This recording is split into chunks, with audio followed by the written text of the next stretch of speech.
দুনিয়া আখেরাতে কল্যাণ এবং জাহান্নামের আগুন থেকে মুক্তি লাভের জন্য একটি দোয়া আছে।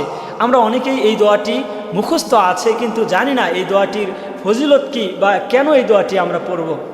দেখেন, আমরা কে না চাই যে দুনিয়াতে আমরা কল্যাণ সফলতা পাবো, আমরা কে না চাই যে আমরা আখেরাতে সফল হব। আমরা সবাই চাই দুনিয়াতে কল্যাণ পাওয়ার জন্য এবং আখেরাতে সফলতা পাওয়ার জন্য আমরা সকলেই এটা কামনা করি, কিন্তু আমরা অনেকেই দোয়াগুলোর আমল করি না, যার কারণে দেখা যায় আমরা অনেক কল্যাণ থেকে বঞ্চিত হয়ে যাই। আজ থেকে আমি এই দোয়াটি আপনাদের শিখিয়ে দিচ্ছি।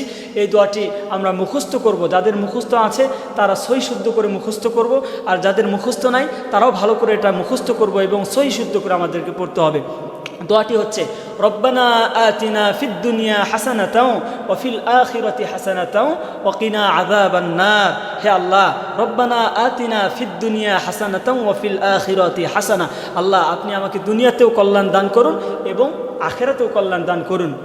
এরপরে ওয়া কিনা আযাবান নার, মাবুদ আমাদেরকে তুমি জাহান্নামের আগুন থেকে মুক্তি দাও।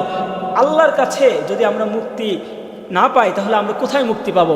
জাহান্নামের আগুন থেকে মুক্তি পাওয়ার জন্য তো আমাদের আল্লাহর কাছেই দোয়া করতে হবে। তাই রব্বে কারিম আমাদেরকে দোয়া শিক্ষা দিয়েছেন যে বান্দারা তোমরা এই দোয়াটি পাঠ করো, তাহলে আমি আল্লাহ তোমাদেরকে দুনিয়াতেও কল্যাণ দান করব, আখেরাতেও কল্যাণ দান করব এবং জাহান্নামের আগুন থেকে তোমাদেরকে আমি মুক্তি দিব, নাজাত দিব। কারণ জাহান্নামের আগুনে আমরা কেউ এই আগুন সহ্য করতে পারবো না। আমাদের কারো এই সাহস নাই, এই শক্তি নাই, এই সামর্থ্য নাই যে আমরা জাহান্নামের আগুনে সেখানে যাব, সেই আগুন সহ্য করব। এত বড় ক্ষমতা আমাদের, এত শক্তি কারো নাই। কারণ জাহান্নামের আগুন সেকেন্ডের ভিতরে আমাদের শরীরকে ঝলসে ফেলবে, চামড়াকে পুড়িয়ে দিবে, একবারে অস্তিত্ব শেষ করে ফেলবে। এরপরও জাহান্নামে থাকা লোকগুলো তাদের কিন্তু মৃত্যু হবে না, তাদের চামড়া পুড়ে যাবে, আল্লাহ আবার চামড়া দিয়ে আবার ওই চামড়াকে পুড়াবেন। তাই এই কঠিন জাহান্নামের আগুন থেকে বাঁচার জন্য, মুক্তি লাভের জন্য অবশ্যই এই আমলগুলো আমরা করব।